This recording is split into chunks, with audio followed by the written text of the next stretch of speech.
തൊട്ടുമുന്നിലായി കടന്നു വരുന്നത് വിപ്ലവ കേരളത്തിന്റെ വീരപുത്രൻ പുന്നപ്ര സമരനായകൻ കേരളത്തിന്റെ മുൻ മുഖ്യമന്ത്രി സഖാവ് പിണറായി വിജയന്റെ മരണത്തിൽ അനുശോചനം രേഖപ്പെടുത്തിക്കൊണ്ട് LDFന്റെ നേതൃത്വത്തിലുള്ള മൗനജാഥയാണ് ഈ വാഹനത്തിന് തൊട്ടുമുന്നിലായി കടന്നു വരുന്നത്. നമസ്കാരം, ഭാരത് ലൈവിലേക്ക് സ്വാഗതം. പാർത്ഥ, കഴിഞ്ഞ ദിവസം അന്തരിച്ചത് കമ്മ്യൂണിസ്റ്റ് നേതാവായ ശ്രീ BS അച്യുതാനന്ദനായിരുന്നു. അപ്പോൾ ഒരു വീഡിയോ കണ്ടതാണ്. അതിൽ ഇവരുടെ കമ്മ്യൂണിസ്റ്റ് CPM പ്രവർത്തകർ തന്നെയാണ് അനൗൺസ്മെൻറ്റ് ചെയ്തുകൊണ്ട് പോകുന്നത്. ആദരാഞ്ജലികൾ അർപ്പിച്ചുകൊണ്ടുള്ള അനൗൺസ്മെൻ്റ് ആയിരുന്നു.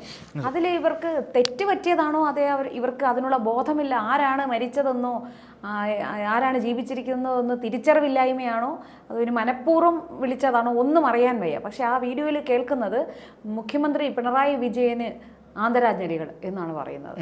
ആ വീഡിയോയിൽ പറയുന്നതാണ്. ഇത് ക്രിയേറ്റഡ് ആണോ അതേ ഉള്ളത് തന്നെയാണോ? പാർത്ഥൻ അത് കണ്ടിരുന്നോ? അല്ല, ഇത് ഇപ്പോൾ സോഷ്യൽ മീഡിയയിലൊക്കെ വളരെ ഹിറ്റായിക്കൊണ്ടിരിക്കുന്ന, വളരെ ഏറ്റവും അധികം ട്രെൻഡിങ് ആയിക്കൊണ്ടിരിക്കുന്ന ഒരു വീഡിയോ ആണിത്. നമ്മൾ മനസ്സിലാക്കുന്നതനുസരിച്ച് ഇതിൻ്റെ ഫാക്ട് ചെക്കും കാര്യങ്ങളൊക്കെ ഇങ്ങനെ പോയിക്കൊണ്ടിരിക്കുകയാണ്. അപ്പോൾ അത് സത്യമാണ് എന്ന രീതിയിലാണ് പ്രതികരണങ്ങളൊക്കെ വരുന്നത്. എന്തായാലും ഇന്നലെ ഈ CPMൻ്റെ ഒരു കാര്യം എന്ന് പറയുന്നത്, ഏതെങ്കിലും ഒരു നേതാക്കന്മാരൊക്കെ മരിക്കുന്ന സമയത്ത് കുറച്ചുകൂടെ അവരുടെ മൗനജാഥയും അതുപോലെ തന്നെ മറ്റുള്ളവരിലേക്ക് അത് എത്തിക്കാൻ, ഞങ്ങളുടെ പ്രിയപ്പെട്ട നേതാവ് വിടവാങ്ങി എന്നത് എത്തിക്കാനുള്ള ഒരു പരമ്പരാഗതമായ രീതിയാണ് ഈ മൗനജാഥ നടത്തുന്നതും അതിൻ്റെ മുമ്പിൽ ഒരു വണ്ടി പോകുന്നതുമൊക്കെ. ഇവിടെ ഒരു പറ്റം സഖാക്കൾ, CPMൻ്റെയും അതുപോലെ തന്നെ ഇടതുപക്ഷത്തെയും ഒരു പറ്റം സഖാക്കൾ VS അച്യുതാനന്ദന് അന്ത്യാഞ്ജലി അർപ്പിച്ചുകൊണ്ട്, വിപ്ലവാന്ത്യാഞ്ജലി അന്ത്യാഭിവാദ്യങ്ങൾ അർപ്പിച്ചുകൊണ്ട് ഒരു മൗനജാഥ നടത്തുന്നു. ആ മൗനജാഥയ്ക്ക് തൊട്ടും മുമ്പിലായിട്ട് ഒരു ജീപ്പ് പോകുന്നുണ്ട്. ആ ജീപ്പ് അനൗൺസ്മെൻറ്റ് വാഹനമാണ്. അതിൽ ഒരു സഖാവിരുന്ന് അനൗൺസ് ചെയ്യുന്നുണ്ട്. അനൗൺസ് എന്ന് പറയുന്നത് പുന്നപ്ര വയലാറിലെ സമരനായകൻ, ധീരസഖാവ്, മുഖ്യമന്ത്രി ശ്രീ പിണറായി വിജയന് അന്ത്യാഭിവാദ്യങ്ങൾ. അതുമാത്രമല്ല, പിണറായി വിജയൻ അന്ത്യാഭിവാദ്യങ്ങൾ അർപ്പിച്ചു കൊണ്ടുവരുന്ന മൗനജാഥയാണ് ഈ വാഹനത്തിന് തൊട്ട് പിന്നാലെ വന്നുകൊണ്ടിരിക്കുന്നത് എന്ന് പറയുന്നു. സ്വാഭാവികമായിട്ടും നമ്മൾ എന്താ കരുതുക, ഒരു നാക്കുപിഴ സംഭവിച്ചതായിരിക്കും. മനുഷ്യനല്ലേ, നാക്കുപിഴയൊക്കെ സംഭവിക്കുമല്ലോ. ഏത് വലിയ ആൾക്കും നാക്കുപിഴയൊക്കെ സംഭവിക്കും. നമ്മളിപ്പോൾ സംസാരിക്കുമ്പോൾ എത്ര തവണ നാക്കുപിഴ വരുന്നു? CPM എന്ന് പറഞ്ഞാൽ ഇപ്പോൾ പിണറായി വിജയൻ എന്ന് പറഞ്ഞാൽ CPM പിണറായി വിജയൻ, ആ ഒരു ധാരണ എല്ലാ സഖാക്കന്മാരുടെ ഉള്ളിലും കാണുമല്ലോ. തീർച്ചയായിട്ടും അവിടെ BS എന്നൊരാളില്ല, അങ്ങനെ പറ്റിയതായിരിക്കാം. ഒരുപക്ഷെ അതായിരിക്കാം. പക്ഷെ ഞാൻ അത് കേട്ടപ്പോൾ വീണ്ടും ഞാൻ ആ വീഡിയോ കണ്ടു. ആ വീഡിയോ ശരിയാണെങ്കിൽ, സത്യമാണെങ്കിൽ, രണ്ടാമത്തെ തവണയും പറയുന്നത് പിണറായി വിജയൻ തന്നെയാണ്, മൂന്നാമത്തെ തവണയും പറയുന്നത് പിണറായി വിജയൻ തന്നെയാണ്. അതാ ഞാൻ ആലോചിച്ചത്. പിണറായി വിജയൻ എന്ന് പറയുന്ന കേരളത്തിൻ്റെ മുഖ്യമന്ത്രി മരണപ്പെട്ടിട്ടില്ല എന്ന് നമുക്ക് എല്ലാവർക്കും അറിയാം. ഇതറിയാത്ത അന്തം കമ്മിയാണോ ഇയാൾ എന്നുള്ളതാണ്.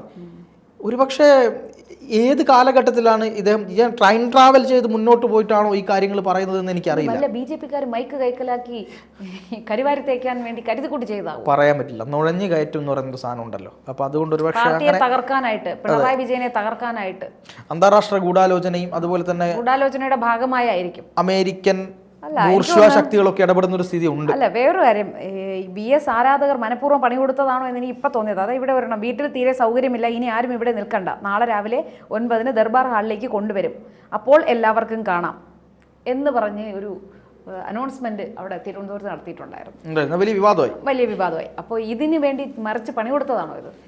പറയാൻ പറ്റില്ല. പക്ഷെ എന്തായാലും സ്വാഭാവികമായിട്ടും മുൻ മുഖ്യമന്ത്രി VS അച്യുതാനന്ദൻ്റെ പേര് പറയേണ്ടിടത്ത് പിണറായി വിജയൻ എന്ന് 2-3 പ്രാവശ്യം വിളിച്ചു പറയുന്ന സഖാവിന് കാര്യമായ എന്തോ പ്രശ്നമുണ്ട് എന്നാണ് നമ്മൾ മനസ്സിലാക്കേണ്ടത്. അല്ലെങ്കിൽ ഇവർ പാർട്ടി എന്താണോ പറയുന്നത് അത് തൊണ്ട തൊടാതെ ഒഴുകുന്ന ഒരു പ്രവർത്തനമുണ്ട്. ഇപ്പോൾ ഇന്ന് പാതിരാത്രിയാണ്, ഇപ്പം നമ്മൾ സംസാരിക്കുന്ന ഈ സമയം പാതിരാത്രിയാണ് എന്ന് പറഞ്ഞാൽ അതിനു വേണ്ടി ശക്തിയുക്തം മാപ്പൊക്കെ കാണിച്ച് ഗൂഗിൾ സെർച്ച് ചെയ്ത് അമേരിക്കയിലെ ഇതൊക്കെ എടുത്ത് ഇവിടെ പാതിരാത്രിയാണ് സത്യമല്ലേ എന്നൊക്കെ പറഞ്ഞ് അത് തെളിയിക്കുന്ന സഖാക്കളുണ്ട്. ആ തരത്തിലുള്ള ഏതെങ്കിലും സഖാവാണോ ഇത് എന്നുള്ളതാണ് എൻ്റെ ഏറ്റവും വലിയ സംശയം. എന്തായാലും ഞാൻ അതിൽ രസകരമായ ഒരു കാഴ്ച കണ്ടു. അതിലൊരു വിവരമുള്ള ഒരാളുണ്ടായിരുന്നു. കാരണം മൗനജാഥയിൽ നിന്ന് ഒരാൾ ഓടുന്നത് കണ്ടു. ഈ മുൻപ് ഇദ്ദേഹം ഇങ്ങനെ വിളിച്ചു പറയുന്നത് കേട്ടിട്ട് ഓടിച്ചെന്ന് അതല്ല എന്ന് പറയുന്ന ഒരു സഖാവിനെ ഞാനതിൽ കണ്ടു. അതിന് ശേഷമാണെന്ന് തോന്നുന്നു ആ ഒരു അനൗൺസ്മെൻറ്റ് നിർത്തിയത്. എന്തായാലും ഇവർ മുമ്പ് SFIയുടെ ഒരു സമരത്തിനിടയ്ക്ക് വളരെ രസകരമായ കാര്യമാണ്. ആരാണ് SFI, പിന്നെ ഒരു മറ്റു രാഷ്ട്രീയ പാർട്ടികളെ വിളിക്കുന്ന ഒരു എന്താണ് ശുദ്ധ തോന്നിവാസപരമായിട്ടുള്ള ഒരു മുദ്രാവാക്യം വിളിച്ചിട്ട് അതാണ് SFI എന്ന് വിളിച്ച SFIയുടെ സഖാക്കളെ ഇപ്പം അടുത്ത് വന്നതാണ് ഒരു കാര്യം ഉണ്ടായിരുന്നു. അപ്പം അതുപോലെ എന്തൊക്കെയോ ഹോബികളാണ് ഇവർക്ക് ഇങ്ങനത്തെ ചില കാര്യങ്ങളിൽ. ഇത് പറയുന്ന സമയത്തും നമ്മൾ മറ്റു ചില കാര്യങ്ങൾ കൂടി പറയാതിരിക്കാൻ കഴിയില്ലെന്നാണ് ഞാൻ മനസ്സിലാക്കുന്നത്. കാരണം VSൻ്റെ ഈ ഒരു അല്ലെങ്കിൽ മരണത്തോടുകൂടി, അല്ലെങ്കിൽ അദ്ദേഹം യാത്രയായതോടുകൂടി ഒരുപാട് സഖാക്കൾക്ക് വലിയ പ്രശ്നമുണ്ട്. കാര്യം ഇനി എങ്ങനെയാണ് ഈ പൊളിറ്റിക്കൽ പാർട്ടിയിൽ നിൽക്കേണ്ടത്? CPMനകത്ത് VSൻ്റെ കാലഘട്ടം കഴിയുന്നത് വരെ ഞങ്ങൾ ഇതിനകത്ത് നിൽക്കും. VS അച്യുതാനന്ദൻ ഇവിടെ ഇരിക്കുന്ന സമയത്തോളം ഞങ്ങൾക്ക് എങ്ങനെയാണ് മാറ്റി ചിന്തിക്കാൻ കഴിയുക എന്നൊക്കെ ചിന്തിച്ചിട്ടുള്ള ഒരുപാട് പഴയ സഖാക്കളായിട്ടുള്ള കമ്മ്യൂണിസ്റ്റുകാരുണ്ടായിരുന്നു. VS ഇപ്പോഴും ഈ പാർട്ടിയിലാണുള്ളത്, VS ആണ് യഥാർത്ഥത്തിലുള്ള കമ്മ്യൂണിസ്റ്റ് എന്നൊക്കെ പറയുന്ന ആളുകളുണ്ടായിരുന്നു. അത് ഈ VS അച്യുതാനന്ദൻ പോകുന്നതോടുകൂടി അദ്ദേഹം മാത്രമല്ല പോകുന്നത്, കേരളത്തിലെ കമ്മ്യൂണിസവും കൂടെയാണ് പോകുന്നത് എന്നാണ് ഞാൻ മനസ്സിലാക്കുന്നത്. കേരളത്തിലെ കമ്മ്യൂണിസം, ആധുനിക കമ്മ്യൂണിസത്തിൻ്റെ ശില്പിയാണ് പിണറായി വിജയൻ.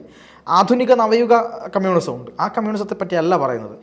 മനുഷ്യൻ്റെ പ്രശ്നങ്ങൾ മനസ്സിലാക്കുന്ന, ബുദ്ധിമുട്ടുകളിൽ വീണ ഒരാളോടൊപ്പം എപ്പോഴും ചേർത്ത് പിടിക്കുന്ന, നിരവധിയായ ആളുകൾക്ക് വരുന്ന ബുദ്ധിമുട്ടുകളെ അതിനെതിരായിട്ട് ശബ്ദമുയർത്തുന്ന ഒരു കമ്മ്യൂണിസ്റ്റ് ഉണ്ടായിരുന്നു. അതിലെന്നും മലയാളികളുടെ മനസ്സിൽ പതിഞ്ഞൊരു ചിത്രമാണ് കമ്മ്യൂണിസ്റ്റ് കാപാലികർ വെട്ടി കൊലപ്പെടുത്തിയ TP ചന്ദ്രശേഖരൻ്റെ ഭാര്യ KK രമയെ ചേർത്ത് പിടിക്കുന്ന VSൻ്റെ ആ ചിത്രം. ഏതൊരു മലയാളികളും VS എന്ന് വിചാരിക്കുമ്പോൾ ആദ്യം ഓർമ്മ വരുന്ന ആ ഒരു ചിത്രമാണ്. തീർച്ചയായിട്ടും അത് ഞാൻ ചോദിക്കട്ടെ, എത്ര CPMൻ്റെ നേതാക്കന്മാർക്ക് ധൈര്യം വന്നു? അതിന് നമ്മൾ ആലോചിക്കേണ്ട ഒരു കാര്യമുണ്ട്. കമ്മ്യൂണിസം എന്നൊക്കെ പറയുമ്പോഴും നമ്മൾ പറയുന്നത് തൊഴിലാളി വർഗം എന്നൊക്കെ പറയുമ്പോൾ അതിൻ്റെ ഏറ്റവും ബേസിക് ആയിട്ടുള്ള ശാസ്ത്രം, സത്യം എന്താണ്, നയം എന്താണ്? മനുഷ്യത്വം. ഏത് പൊളിറ്റിക്കൽ പാർട്ടിക്കും വേണ്ടത് അതാണ്, മനുഷ്യത്വമാണ്. TP ചന്ദ്രശേഖരൻ എന്ന് പറയുന്ന മനുഷ്യനെ 52 വെട്ടി തുണ്ടമാക്കിയപ്പോൾ അന്ന് ഈ പറയുന്ന VS അച്യുതാനന്ദൻ മാത്രമാണ് അവിടെ പോയി KK രമയെ ചേർത്ത് പിടിച്ച് KK രമയുടെ മുമ്പിൽ കുമ്പിട്ട് നിന്നത്, തല കുനിച്ചത്. VSൻ്റെ തല എവിടെയും കുനിയാറില്ല, മനസ്സിലാക്കണം. VSൻ്റെ തല പുന്നപ്ര വയലാർ സമരത്തിൽ പോലീസുകാർ ഇഞ്ചിഞ്ചായി അദ്ദേഹത്തിൻ്റെ ഓരോ ശരീരാവയവങ്ങളും ചവിട്ടി മെതിച്ച് കൊല്ലാൻ മരണപ്പെട്ടു എന്ന് കരുതി എടുത്തുകൊണ്ട് ഒരു ചരിത്രമുണ്ട്. അതവിടെ നിൽക്കട്ടെ. ആ സമയത്ത് പോലും തല കുനിച്ചിട്ടില്ല VS. KK രമയുടെ മുന്നിൽ പോയി VS തല കുനിച്ചത് അന്ന് പാർട്ടി ചെയ്ത ആ മഹാപരാധത്തിൻ്റെ സകലമാന പാപഭാരവും ഏറ്റുവാങ്ങിക്കൊണ്ടാണ് KK രമയ്ക്ക് മുന്നിൽ പോയിട്ട് ആര് തല കുനിച്ചത്? VS തല കുനിച്ചത്. അല്ല, ഇപ്പം എനിക്ക് വേറൊരു കാര്യമാണ്. നവീൻ ബാബുവിൻ്റെ മരണത്തിന് ശേഷം മറ്റൊരാൾ ഇതുപോലെ ആ വിധവയെ ചേർത്ത് പിടിക്കാൻ പോയിരുന്നു. 20 മിനിറ്റ് വാതിലടച്ച് സംസാരിക്കുകയും ചെയ്തായിരുന്നു മറ്റൊരു നേതാവ്. അല്ല, ഇതിലൊന്നും ഒരു താരതമ്യം പോലും നമുക്ക് പറയാൻ പറ്റാത്തൊരു കാര്യമാണ്. അല്ല, മനസ്സിലായി, അത് പണിയായിരുന്നു എന്നുള്ളത് പിന്നീടാണ് മഞ്ജുഷയ്ക്ക് മനസ്സിലായത്. തീർച്ചയായിട്ടും അത് എത്രത്തോളമാണ് ആശ്വസിപ്പിക്കലിൻ്റെ സത്യസന്ധത എന്നുള്ളത് നമുക്കറിയാമായിരുന്നു. പക്ഷെ അന്ന് VS കാണിച്ച ആ ധൈര്യത്തെ പാർട്ടിയിലെ ഹാർഡ് കോർ അടിമകളെല്ലാം തന്നെ അന്ന് എതിർത്തു. VS ചെയ്തത് ശരിയായില്ല, VS പാർട്ടിക്ക് ഒരു വലിയ പ്രശ്നം നിൽക്കുന്ന സമയത്താണോ ഇങ്ങനെ പാർത്ഥ? ഈ പാർട്ടിക്ക് ആ കൊലപാതകത്തിൽ പങ്കില്ലെങ്കിൽ VS അവിടെ പോയി ആശ്വസിപ്പിച്ചതിൽ എന്തിനാണ് ഈ പാർട്ടിക്കാർ ഇത്ര ദണ്ണം അവർക്ക്? അങ്ങനെ പറയാൻ പറ്റില്ലല്ലോ. പാർട്ടിക്ക് പങ്കുണ്ടെന്ന് അവർക്കും അറിയാം, എല്ലാം അറിയാം. പക്ഷെ ഞാൻ പറയുന്നത് അങ്ങനെ അല്ലല്ലോ. അതെ, തനിയെ വെട്ടിക്കൊന്നു, തനിയെ വെട്ടി മരിച്ചു എന്നല്ല പറയാവുന്ന അവസ്ഥയിലേക്കാണ് എത്തിയത്. TP പോകുമ്പോൾ വള്ളിക്കാട് എത്തിയ സമയത്ത് TPക്ക് തോന്നി ഇനി ഞാൻ ജീവിച്ചിരിക്കുന്നില്ല. അപ്പം അവിടെ എവിടെയോ കണ്ടൊരു വാളെടുത്ത് തലങ്ങും വിലങ്ങനെ TP വെട്ടുകയായിരുന്നു. ഇതാണല്ലോ സഖാക്കളുടെ ഒരു രീതി എന്ന് പറയുന്നത്. പക്ഷെ ഞാൻ ഇപ്പോഴും ആലോചിക്കുന്ന ഒരു കാര്യം എന്ന് പറയുന്നത്, CPM എന്ന് പറയുന്ന പാർട്ടി എന്തെങ്കിലും ഒരു കാര്യം ചെയ്താൽ ഉടനെ ഇവരുടെ ഒരു നിലപാടുണ്ട്. പാർട്ടി പ്രതിരോധത്തിലായിരിക്കുന്നു. ഈ സമയം നമ്മളിങ്ങനെ പറയാൻ പാടില്ല. ഞാൻ ചോദിക്കട്ടെ, പാർട്ടി എന്ത് തോന്നിവാസം ചെയ്താലും അതിനെ ന്യായീകരിക്കണം എന്നുള്ളതാണ് ഇവരുടെ രീതി.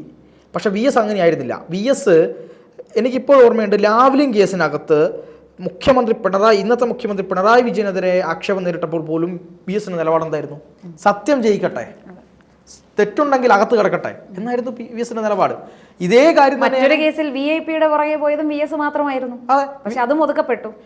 അത് എനിക്ക് തോന്നുന്നു VS വല്ലാതെ ബുദ്ധിമുട്ടിലായിപ്പോയി ആ ഒരു കേസിനകത്ത്. കവിയൂർ കേസ് ഉൾപ്പെടെയുള്ള കേസിനകത്ത് VSന് ഒന്നും ചെയ്യാൻ പറ്റാതായിപ്പോയത് അടപടല നേതാക്കന്മാർ കുടുങ്ങും എന്നുള്ളത് കൊണ്ടാണ്. ഈ മതികെട്ടാഞ്ചോലയിലെ സമരം, അതുപോലെ തന്നെ ഇടുക്കിയിലെ കയ്യേറ്റം, ഒപ്പം ഒരുപാട് വി എസ് എടുത്ത നിലപാടുകളല്ല. ഈ സൂര്യനെല്ലി പെൺകുട്ടിയോട് വി എസ് അവിടെ പോയിട്ട് വി എസ് സ്വന്തം പെൻഷൻ പണം സ്വരുക്കൂട്ടി വെച്ച ആ പൈസ കൊണ്ട് ആ പെൺകുട്ടിക്ക് സൂര്യനെല്ലി പെൺകുട്ടിയുടെ ആ കുടുംബവുമായി ബന്ധപ്പെട്ട് വി എസ് ചെയ്ത ഒരു സഹായത്തിൻ്റെ കഥയുണ്ട്. അത് കണ്ണ് നനയിക്കുന്ന കഥയാണ്.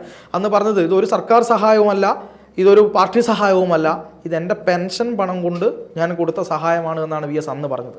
അങ്ങനെ ഒരു വി എസിൻ്റെ ഒരു കാലഘട്ടമുണ്ട്. എന്തായാലും ഈ ഒരു ബോധവുമില്ലാതെ മുദ്രാവാക്യം വിളിക്കുന്ന പിണറായിക്ക് ആദരാഞ്ജലികൾ നേരിടുന്ന സഖാക്കളുടെ മനസ്സിലിരിപ്പാണോ അത് ഇനി അങ്ങനെ ആവശ്യപ്പെട്ടിട്ടാണോ എന്നൊന്നും എനിക്കറിയില്ല.